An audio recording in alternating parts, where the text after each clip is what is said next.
आज के इस सत्र के अध्यक्ष माननीय किशोर जी से मैं नम्र अनुरोध करता हूं कि वे अपना मंतव्य रखें।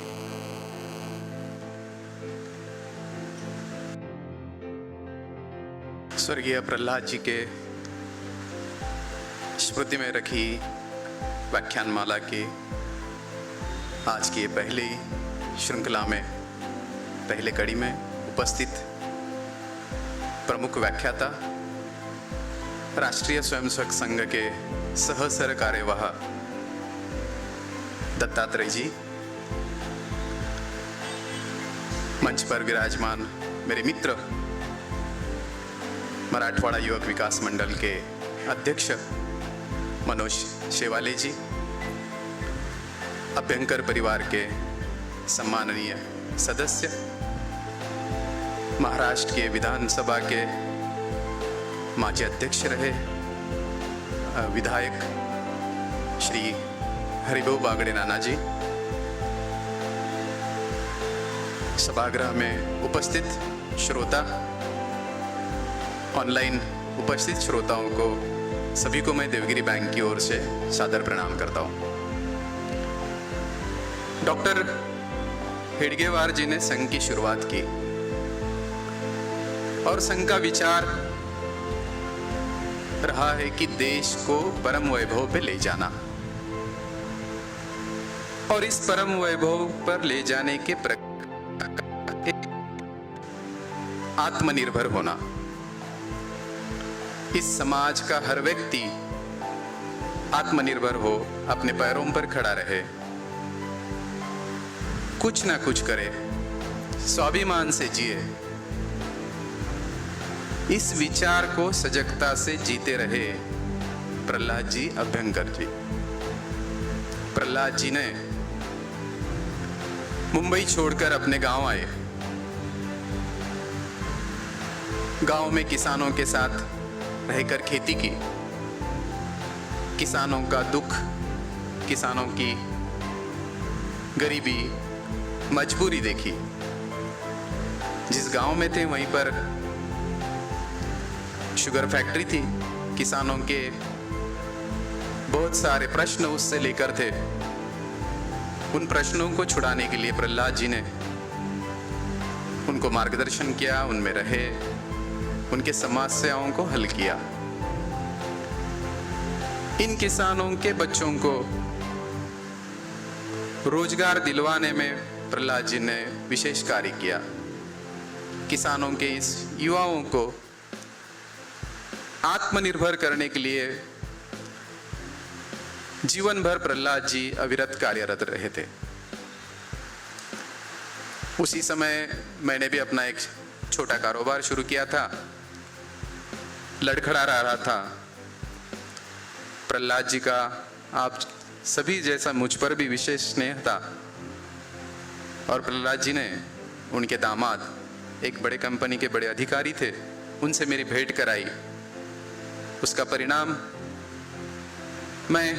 मेरा कारोबार में बहुत उस क्षण जो मदद की जरूरत थी वो मदद हुई और आज जो आत्मनिर्भर हूँ उसका विशेष श्रेय प्रहलाद जी को जाता है।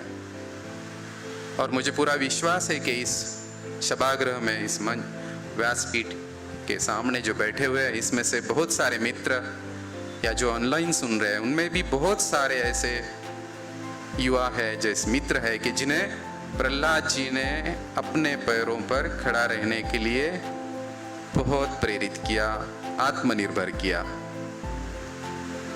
और इसी विचारों को लेकर 35 साल पहले कुछ स्वयंसेवकों ने, जहां संस्थापकों में आदरणीय नाम लिया जा सकता है नानाजी बागड़े, इनका भी जो संस्थापक रहे, उनके साथ कुछ स्वयंसेवकों ने एकत्र आकर देवगिरी बैंक की स्थापना की। उद्देश्य था कि समाज के हर वंचित छोटे घटक को, हर व्यक्ति को अपने पैरों पे खड़ा किया जाए। और 35 साल पहले लगाया हुआ ये छोटा सा पौधा आज देवगिरी बैंक महाराष्ट्र भर में 31 शाखाओं के रूप में एक बड़ा वटवृक्ष बन चुका है। 2000 करोड़ रुपए का कारोबार देवगिरी बैंक कर रही है। हजारों समाज के हजारों छोटे बड़े वंचित घटकों को आर्थिक सहायता करके समाज की सेवा में अविरत कार्यरत देवगिरी बैंक है। लेकिन हम सब दोस्तों जानते हैं कि पिछला साल वैश्विक मंदी का रहा। वैश्विक मंदी की शुरुआत हो चुकी थी और उसी के सामने ये कोरोना का संकट आया और बैंकों ने जिन्हें भी ऋण दिया था, कर्जा दिया था, वो ऋणदार चाहकर भी बैंकों के ऋण चुका नहीं पाए, हफ्ते भर नहीं पाए। सारी बैंकें जो है आज एक नुकसान के रास्ते पे चल रही है। पिछले 5 महीने बैंकों में कोई कारोबार नहीं है।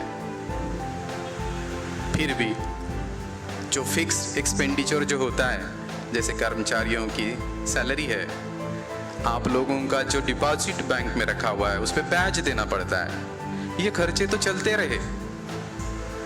लेकिन जो डिपॉजिट बैंक के पास पड़ा हुआ है उसे कर्जे के रूप में, ऋण के रूप में लेने के लिए अच्छे बोरोवर, अच्छे कर्जदार नहीं है। और ये सभी बैंकों की स्थिति है। इसी में ऊपर आरबीआई का बहुत बड़ा फॉलोअप या आरबीआई का बहुत बड़ा डंडा लेके सब डिपॉजिटर का डिपॉजिट अच्छा रहे, इसके लिए बैंकों के पीछे नई नई नियमावली लेके एक फॉलोअप चल रहा है। ऐसे इसमें ये सारी बैंकों के लिए बहुत बड़ी चुनौती है। लेकिन ऐसे इस समय के चुनौती को देवगिरी बैंकों ने स्वीकार किया। ऐसे समय पीछे रहेगी तो प्रहलाद जी के विचारों की बैंक कैसे।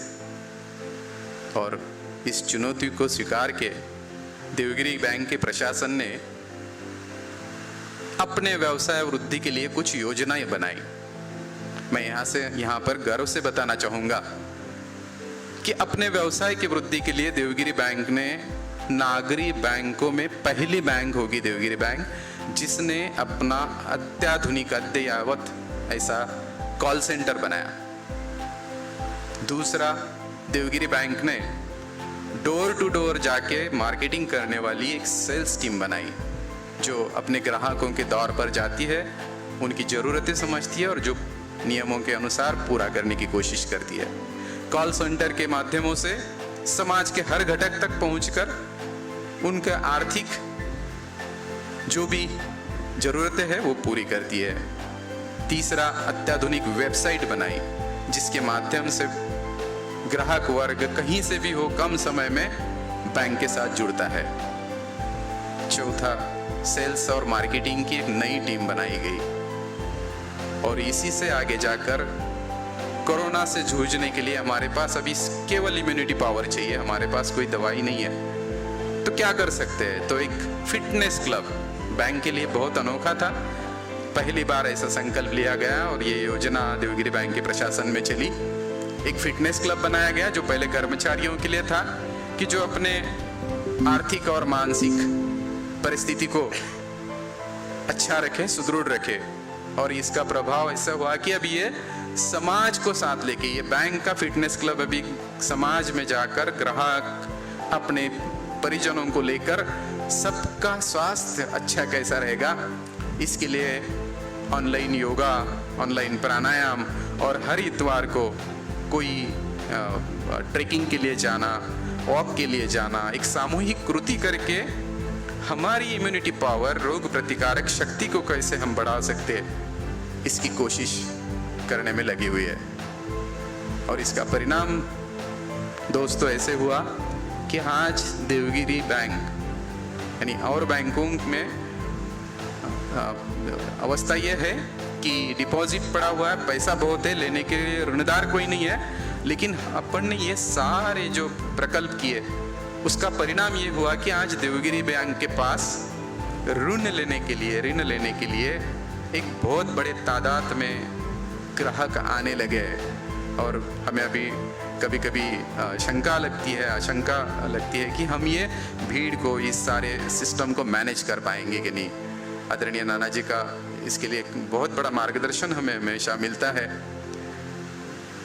तो इस तरीके से देवगिरी बैंक अपने विषय में आज समर्थ है, आत्मनिर्भर है और मराठवाड़ा युवक विकास मंडल के साथ मिलकर 21 साल से इस व्याख्यानमाला को चलाकर समाज के, जैसे माननीय दत्तात्रेय जी है, ऐसे वक्ताओं को लाकर समाज को आत्मनिर्भर बनाने के लिए, उनका अच्छा सुदृढ़ सशक्त बनाने के लिए प्रयास करते रहते हैं। इस प्रयास में आप सभी का आशीर्वाद, सबका सहाय, इसके बिना ये शक्य नहीं था।